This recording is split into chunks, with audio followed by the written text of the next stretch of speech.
Pilato, y luego de 6 a 9 recién viene a cargar la cruz, y a las 9 de la mañana recién se da la crucifixión. Y la crucifixión fue desde las 6 de la mañana en todo ese horario hasta las 3 de la tarde que muere. O sea, pasó colgado en la cruz 6 horas, y en 6 horas, pues lógicamente, por tanto maltrato y crueldad, tuvo que morir Jesús. Por otro lado, la Biblia dice, y si Cristo no resucitó, vana es nuestra fe. Creo que lo tenemos en pantalla. Vamos a leerlos juntos. Estos pasajes son dignos de leerlos juntos. 1, 2 y 3. Y si Cristo no resucitó, vana es entonces nuestra predicación. Vana es también vuestra fe. Y somos hallados falsos testigos de Dios, porque hemos testificado de Dios que Él resucitó a Cristo, al cual no resucitó, si en verdad los muertos no resucitan. Porque si los muertos no resucitan, tampoco Cristo resucitó. Y si Cristo no resucitó, vuestra fe es vana. Aún estáis en vuestros pecados. Ese pasaje es una dinamita pura para demostrar la resurrección de Jesús. Por esa razón, casi la mitad de los habitantes de Jerusalén se convirtieron a Cristo. Por esas razones, casi la mitad de toda la población creyeron en Él como Salvador. Muchos arqueólogos e historiadores dicen que en ese tiempo Jerusalén constaba de 50,000 habitantes. Otros dicen que tenía 150,000 habitantes. Y otros 250,000 habitantes, de entre los cuales 100,000 habitantes ya habían abrazado la fe cristiana. Estoy hablando en la época allí en Jerusalén. Hoy, más de 1,000 millones de personas alrededor del mundo están celebrando la resurrección de Jesús. Eso indica que la resurrección de Cristo no es una mera filosofía, no es un invento. Porque muchos están diciendo que Cristo fue a la India y que recibió todo su conocimiento de la India. Otros dicen que estuvo con los avatares y Cristo es un avatar. Otros dicen que Cristo nada más fue un espíritu. Otros niegan realmente a Jesús. Lógicamente no hay resurrección. Increíblemente no es una mera filosofía, es una realidad, una verdad. Y todo el imperio romano en el siglo I de la era cristiana se dio cuenta, y eso lo podemos encontrar en todos los libros de historia universal, en las librerías y bibliotecas, aunque ya están sacando los libros de esta historia del imperio romano del siglo I que tienen que ver con la resurrección de Jesús. ¿Por qué? Porque quieren reescribir la historia, especialmente la historia del cristianismo. Eso fue una noticia enorme en ese siglo I con la resurrección de Jesús, que captó la atención de todo el mundo. Si las cadenas de CNN, Fox, etcétera, etcétera, hubieran estado allí en ese tiempo, que no existían, de seguro que lo hubiesen transmitido en vivo y en directo. Lamentablemente, en ese tiempo ni siquiera existía la luz eléctrica. No había la luz eléctrica en ese tiempo. No habían carros, no habían teléfonos, etcétera, etcétera. Existen por lo menos 15 referencias históricas. Tenemos 15 documentos históricos y que son legales incluso, que es la Biblia, que hacen referencia a la resurrección de Jesús y que se apareció y anduvo suelto. Jesús anduvo vivo, suelto, resucitado por 40 días y tocó a muchas personas. En una ocasión hizo un desayuno, etcétera, etcétera. Tenemos más de 15 referencias históricas. Son documentos que están en Jerusalén, lo tenemos nosotros aquí la tenemos. Son documentos históricos fidedignos que hablan de la resurrección de Jesús. Por otro lado, debido a todo esto, muchos críticos liberales, muchos críticos radicales han querido desacreditar la resurrección de Jesús. Y aunque tenemos en el Nuevo Testamento documentos legales y documentos de buena fuente, fuente de primera mano, fuentes históricas, fuentes de información respecto a la resurrección de Jesús, Muchos críticos liberales o radicales están desacreditando hoy en día la resurrección de Jesús. Porque si ellos aceptan la resurrección de Cristo, tendrían que aceptar la muerte de Cristo y al mismo Cristo viviente como Salvador. Pero las bases de ellos es querer desacreditar la resurrección. ¿Por qué? Porque se acabaría y no tendrían tanto trabajo que hacer para desacreditar la misma vida de Jesús. Así que desde el primer siglo se empezó a desacreditar la resurrección de Jesús. Desde el primer siglo. Desde el momento en que Cristo resucitó, ya empezó la primera teoría de la negación de la resurrección de Jesús. La misma gente allí empezó y desde allí hasta el siglo XVI nacieron más críticos liberales que están negando la resurrección de Cristo hasta el día de hoy. Y esto se enseña en las escuelas, en las universidades seculares, se está enseñando la negación de la resurrección de Jesús. Así que, por lo tanto, en búsqueda del cuerpo o del cadáver resucitado de Jesucristo, veamos 4 teorías que existen o protestas que están desacreditando la resurrección de Cristo. La primera, si ponemos en la pantalla, mire la primera teoría, escríbala en su boletín, por favor, tenga la bondad. Es la teoría del robo. Fue inventada por los mismos judíos en el mismo día de la resurrección. Sí, es una teoría. ¿Qué es teoría? Teoría es una hipótesis, o sea, es una idea. No es algo real, comprobado.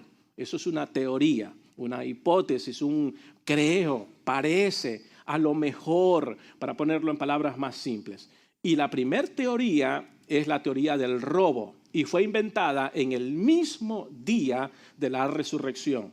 Y más adelante esta teoría fue promovida por Hermann Samuel Reimarus en 1694. Fue promovida y este fue un teólogo, un filósofo alemán del siglo XVIII que promovió muchísimo.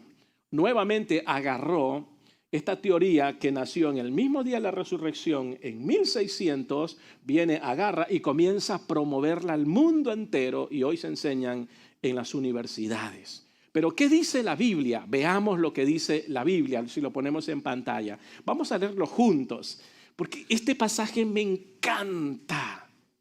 Porque este pasaje nos revela la falsedad de esta primera teoría. 1, 2 y 3. Entonces los jefes de los sacerdotes se reunieron con los ancianos líderes e hicieron un plan. Les dieron bastante dinero a los soldados y les dijeron: díganle a la gente que los seguidores de él vinieron durante la noche y robaron su cuerpo mientras ustedes dormían. Y si esto lo escucha el gobernador, nosotros los convenceremos. Ustedes no tendrán ningún problema.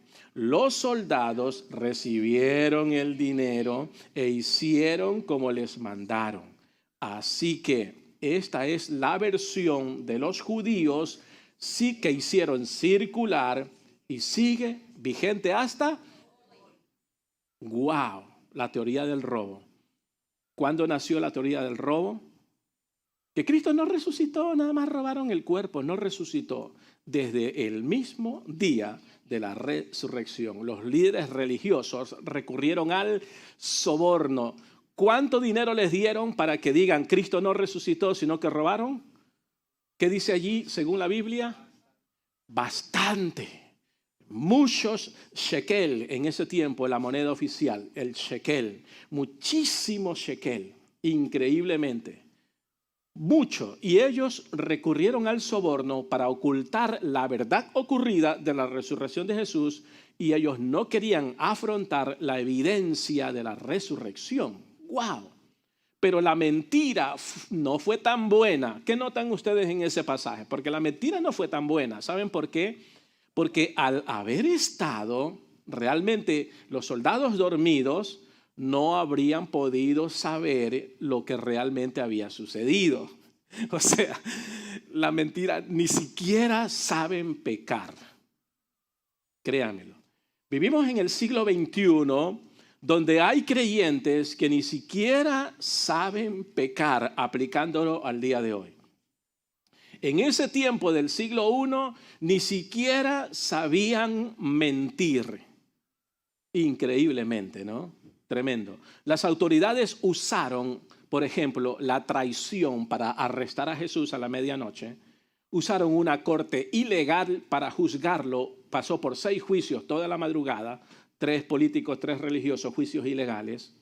Hicieron cargos falsos para acusar a Jesús ante Pilato. Y ahora, con la resurrección, están usando el soborno para desacreditar la resurrección de Jesús.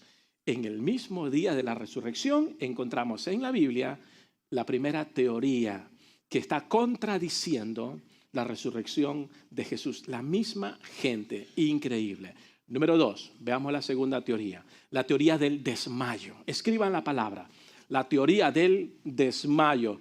Jesús se desmayó nada más, inventada por Paulos. En 1828 se inventó, diseminó esta teoría por todas partes, especialmente en las áreas académicas, y hoy se enseña fuertemente en las universidades. Este Paulos, 1828, que se inventó esta teoría, fue un teólogo alemán, imagínense, alemán, y una versión moderna fue popularizada en 1960, se la popularizó por Scofield en su libro llamado La trama de la Pascua.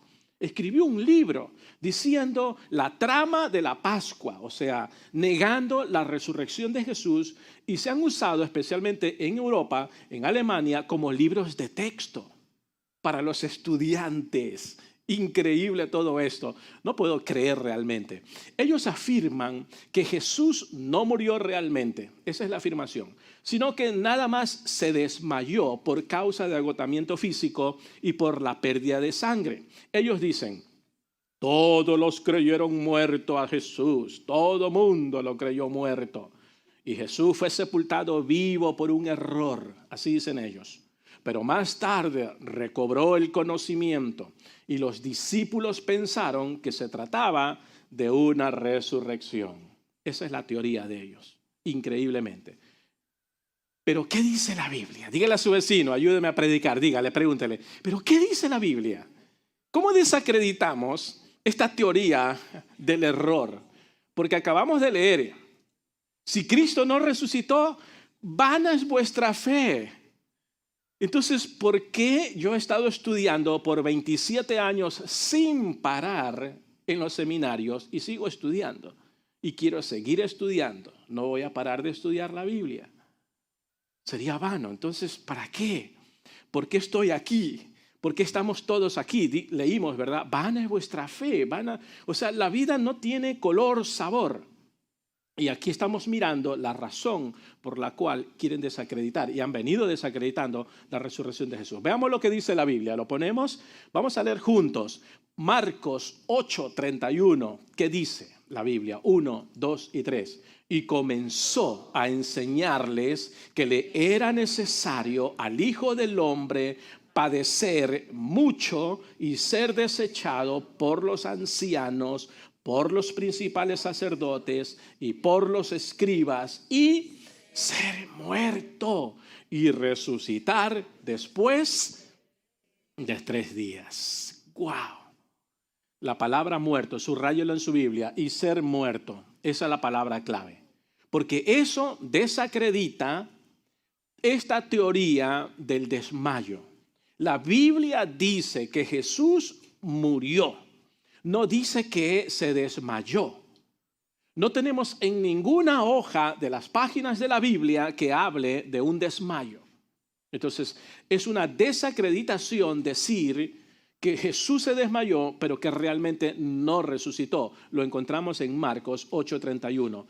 Además, si vemos el punto de vista de la cultura o el contexto cultural de ese tiempo, los ejecutores de Jesús o los soldados romanos eran peritos, eran expertos, eran entrenados grandemente para ser los criminales más temibles del mundo con alto conocimiento de cómo matar a sus víctimas. Los ejecutores de Jesús eran profesionales en lo que ellos estaban haciendo. Eran hombres que sabían distinguir claramente si una de sus víctimas todavía estaba vivo o desmayado o estaba realmente muerto. Ellos sabían distinguir. Ellos estaban entrenados. De hecho, escuche bien esto, se aseguraron de que Jesús haya estado muerto ya en la cruz por medio de un lanzazo. La Biblia dice que le tiraron una lanza en su costado e inmediatamente salió agua y sangre. Y los médicos, si vemos desde el punto de vista ya científico, los médicos bien saben que si esos líquidos salen de un cuerpo es porque ese cuerpo ya está muerto. Increíble. O sea, la Biblia es una maravilla. Y podemos desacreditar esta teoría. El Salmo 22, 14, 15 al 18, ¿se acuerdan que lo leímos? Profetizó con precisión los síntomas de paro cardiorrespiratorio que Jesús experimentó en la cruz. Así que Jesús no se desmayó. Jesús realmente murió. Número 3, tercera teoría. Escríbalan por favor. La teoría de la equivocación. Otra teoría inventada por Kitsop Lake, así, Kitsop Lake, dice que las dos Marías se equivocaron de tumba. Ay, ay, ay, las dos Marías. Pero si así hubiese sido, entonces los discípulos que fueron para verificar la declaración de las Marías también deben de haberse dirigido a la tumba equivocada. Increíble, ¿no? ¿Qué dice la Biblia en cuanto a esta teoría de la equivocación? Vamos a ver lo que dice la Biblia. Lo tenemos en pantalla, hay varios pasajes. Vamos a leerlos juntos. 1, 2 y 3. Y María Magdalena y María, madre de José, miraban dónde lo ponían. ¡Wow! Yo no sé cómo se inventaron estas personas, científicos, teólogos, teorías, si la Biblia lo dice muy claro. Dice que ellas miraban dónde lo ponían. No hay equivocación. El siguiente pasaje. Y las mujeres que habían venido con él desde Galilea siguieron también y vieron el sepulcro y cómo fue puesto su cuerpo. ¡Wow! Vieron el sepulcro. O sea, nada de equivocación. Y hay otro pasaje en Mateo 27:61 que dice, y estaban allí María Magdalena y la otra María sentadas delante del sepulcro. O sea, sí sabían dónde estaba. No hay ninguna teoría de la equivocación. Si esta teoría es incierta, ¿por qué entonces los enemigos de Jesús no fueron a la verdadera tumba, sacaban el cuerpo, presentan el cadáver al mundo entero y así hubiesen destrozado el cristianismo? Porque esa es la idea, es acabar con el cristianismo y reescribir la historia. Esa es la idea. La cuarta teoría, escríbala por favor, es la teoría de la alucinación o la teoría de las visiones. Alucinación o visiones. Esa teoría fue propuesta en 1830 por David Strauss. David Strauss la escribió en su obra Vida de Jesús. Todavía pone Vida de Jesús. Y posteriormente fue defendida esta teoría de la alucinación en 1990, ahora poco, por Gerd Lundemann. Así, Gerd Lundemann fue un miembro del Seminario de Jesús. Ojo, escuchen bien esto, para los que aspiran a estudiar en el seminario teológico, bíblico. No todo seminario que encontramos en cualquier parte del mundo entero tiene las doctrinas básicas, bíblicas, 100% como la tenemos en la Biblia. Existen muchos seminarios que no creen en la inerrancia o en la infalibilidad de la Biblia. Hay que saber elegir los mejores seminarios. Aquí encontramos que esta teoría de la alucinación fue defendida en 1990 por un tal Gerd Lindemann, que fue el miembro del Seminario de Jesús, y este Seminario de Jesús apoyó, la mayoría de sus miembros y profesores apoyaron esta teoría de la alucinación. Increíble. Esta teoría dice que los discípulos estaban tan perplejos, cansados, desmayados de tanto dolor y estaban tan confundidos por la muerte de Jesús, de tal manera que comenzaron a alucinar y a ver visiones porque estaban tan exhaustos por la muerte de Jesús. Eso dice esta teoría.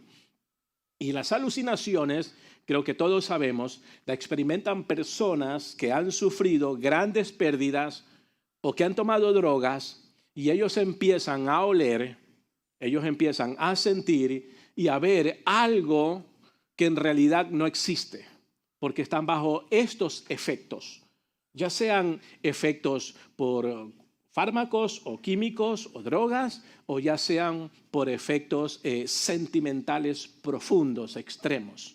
Entonces las personas comienzan a alucinar. Las leyes de la psiquiatría también respaldan esta teoría. Así que los amigos psiquiatras que me ven en el mundo entero a través de este canal, escuchen bien, sé que respaldan esta teoría de la alucinación, la respaldan diciendo que las apariciones de Cristo fueron nada más que unas vanas visiones, que no fue real. Vamos a demostrarle, y en sus propios terrenos, con la Biblia, que no fue una alucinación que sufrieron los discípulos, sino que fue una realidad. ¿Qué dice la Biblia? Vamos a ver, si lo ponemos en la pantalla, porque ninguno de los discípulos jamás se drogaron en ese momento, en ese tiempo, y no es posible, bajo los parámetros psicológicos, que esta teoría coincida con la situación histórica bíblica. ¿Qué dice la situación histórica bíblica? Primera de Corintios, capítulo 15, verso 3, verso 8. A los amigos psiquiatras les está hablando un teólogo, pero que no habla por sí, sino la Biblia. Solo repito lo que la Biblia dice. Mira lo que dice la Biblia, 1, 2 y 3. Les he comunicado el mensaje que recibí, del cual les he dicho lo más importante, que Cristo murió por nuestros pecados, tal como dicen las Escrituras, que fue enterrado y al tercer día resucitó, como dicen las Escrituras, y que se apareció a Pedro y luego a los 12, después se apareció a más de 500 hermanos al mismo tiempo.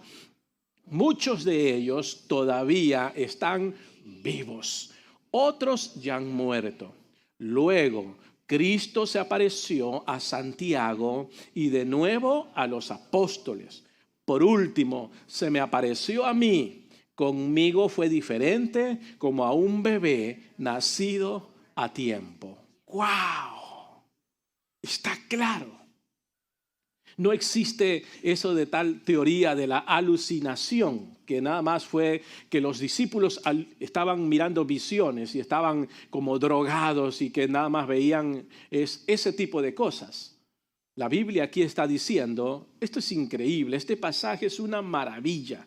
Está dando testimonio que se apareció a Pedro, luego a los 12, ahí van 13. Después se apareció a más de 500 hermanos al mismo tiempo, 513. Muchos de ellos todavía están vivos. Luego se apareció a Santiago, 514. Y de nuevo a los apóstoles. O sea, y no solo a ellos. Porque recuerden que la ciudad tenía mínimo de 50,000 a 150,000 habitantes. Y el mundo entero en ese tiempo, para decir exageradamente, miró a Jesús resucitado. Cuando la teoría de la alucinación dice que fueron nada más visiones, porque seguramente los discípulos estaban perplejos o estaban drogados. Este documento bíblico, lo que ven en la pantalla, si ponemos el pasaje, se escribió entre 20 a 25 años después de la muerte de Jesús. Si ponemos en la pantalla el pasaje. Ese documento bíblico estuvo allí o se escribió 20 a 25 años después de la muerte de Jesús. Y si alguien quería comprobar que Jesús había resucitado, tal como Pablo lo está diciendo en este documento, solo tenía que acercarse a los testigos oculares, testigos físicos, testigos presenciales que aún vivían. Porque ahí dice el documento, y aún muchos viven. ¡Wow! Y era necesario, si es que era necesario, acercarse a ellos y preguntarles. Por otro lado, la alucinación es individual. Porque es importante notar que dice 500 hermanos, ¿y qué dice después? Al mismo tiempo. Y la alucinación puede ser colectiva si se prepara algo de beber o de tomar. Pero normalmente las alucinaciones son individuales y eso es importante notar. Por tanto, es improbable que más de 500 experimenten la misma alucinación y al mismo tiempo. Qué increíble, eso desacredita esta teoría. En conclusión, todos tenemos algún día que morir. Todos estamos de acuerdo en eso. Todos. Algún día tenemos que rendir cuentas. Todos tenemos una cita con la muerte y solo una persona despreocupada viviría su vida sin prepararse para esa cita. Solo una persona despreocupada. A la gente no le gusta hablar de la muerte, pero este es un tema inevitable, es muy importante. Hemos visto 4 teorías que desacreditan que Cristo murió, mejor dicho, resucitó y lógico, tuvo que haber muerto. Y hoy en día nosotros es importantísimo que hablemos de estos temas que son inevitables. Escuche bien esto. A la gente no le gusta hablar de la muerte, pero hablamos de la muerte de Jesús. A la gente no le gusta hablar de la muerte, pero le gusta escuchar hablar de la muerte de Jesús. Hay mucho que hablar de la muerte de Jesús. Hay bastante. Podríamos hacer una serie de unos 20, 30 sermones solo para hablar de la muerte de Jesús y desmenuzar parte por parte. Hay mucho que hablar de la muerte de Jesús. Y nos gusta escuchar, pero a la gente, a la mayoría, no les gusta hablar de la muerte de ellos mismos, de sus familiares o de sus amigos. Pero es un tema inevitable. Es inevitable. A unos niños en la escuela les preguntaron acerca de lo que creían de la muerte. ¿Y sabe lo que dijeron los niños? Mira, a Martita de 8 años, cuando le preguntaron, ¿qué crees de la muerte? Martita de 8 años dijo, cuando te mueres, te ponen en una caja y te entierran porque luces muy feo. Martita de 8 años dijo eso. Jaimito de 9 años dijo, cuando te mueres, ya no tienes que hacer tus tareas en el cielo, a menos que tu maestra esté allá también contigo. Así piensan los niños. Rosita de 9 años dijo, los doctores te ayudan a que no te mueras hasta que pagues la cuenta del hospital. Wow. Y finalmente, fueron muchísimos. Nada más yo puse aquí a 5. Juanita, de 10 añitos, dijo, un buen doctor te ayuda a que no te mueras. Un mal doctor te envía al cielo directamente. Wow. Aquí nosotros en la tierra vivimos alrededor de 60, 70, 80, 90 años. Pero después de la muerte nos espera una eternidad increíblemente, ya sea con Dios o separada de Dios. Pero todos tenemos que pasar por alguna de los dos caminos, increíblemente.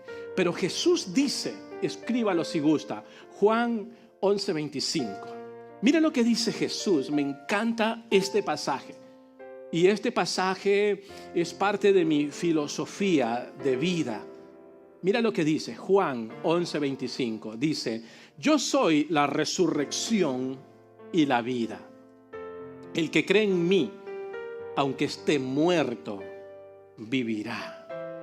Creo que usted debe de adoptar este pasaje como su filosofía de vida diaria.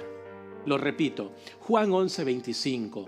Jesús dijo, yo soy la resurrección y soy la vida. Y si tú crees en mí, aunque estés muerto, vivirás. ¡Qué consuelo! Mi pregunta es ahora, para los amigos que nos ven en toda América Latina y por donde sea que nos ven en este canal, si murieras hoy mismo, ¿cuál sería tu destino final? ¿Con Dios o sin Dios? Usted es el que decide dónde ir. Sí. Usted es responsable por su propio destino. La Biblia dice que todos vamos al juicio final. Todos vamos a rendir cuentas. Y hay dos juicios. Juicio bema, juicio para cristianos, y juicio crinos. Un juicio para juzgar a los que no quisieron saber nada de Jesús, nada de la Biblia, nada de la iglesia. Y allí, en ese juicio final, todos los que no entregaron sus vidas a Jesús estarán de pie a pocos metros de Dios. Y Dios estará en su juicio ante su gran trono blanco. Y allí cada cultura estará allí. Gente de cada cultura. Gente de todas las religiones. Estarán las estrellas de Hollywood. Los que tienen sus estrellitas. Todas las estrellas de Hollywood. Todos los que reciben premios de Óscares. Todos los que caminan por la alfombra roja. Los famosos. Las reinas de bellezas. Estarán los desamparados. Los homeless, los políticos, los deportistas, los que ganaron medallas de oro en los Juegos Olímpicos. Estarán los pobres, estarán las personas y hombres de negocio, los businessmen. Estarán todas esas personas famosas, ricos. Estarán los huérfanos, estarán los terratenientes, los que se creen el dueño del mundo. Estarán todas estas personas de todas las edades, estarán en el día del juicio final. ¿Para qué? Rindiendo cuentas a Dios acerca de sus decisiones en esta tierra. Todos estarán allí porque no recibieron a Jesús. Hoy, los amigos que me ven en el mundo entero, hoy es el día de salvación. Entréguese a Jesús. Haga de Jesús su Señor, su Salvador, su CEO, su manager. Haga de Jesús su jefe. Eso es importante. Jesús ya se entregó por usted. Ahora usted entréguese a Jesús. Juan 3:17 dice, con esto termino. Juan 3:17. Mira lo que dice la Biblia. Porque Dios no envió a su Hijo al mundo para condenar al mundo, sino para que el mundo sea salvo por él. Hoy es el día de decisión para todos aquellos que me escuchan en el mundo entero que no tienen a Jesús. Hoy celebramos la resurrección de Cristo y creo que hoy debería ser un día importante para que vayas con alguien y digas que te ayuden cómo recibir a Jesús. Hoy es el día de salvación. Cierren sus ojitos.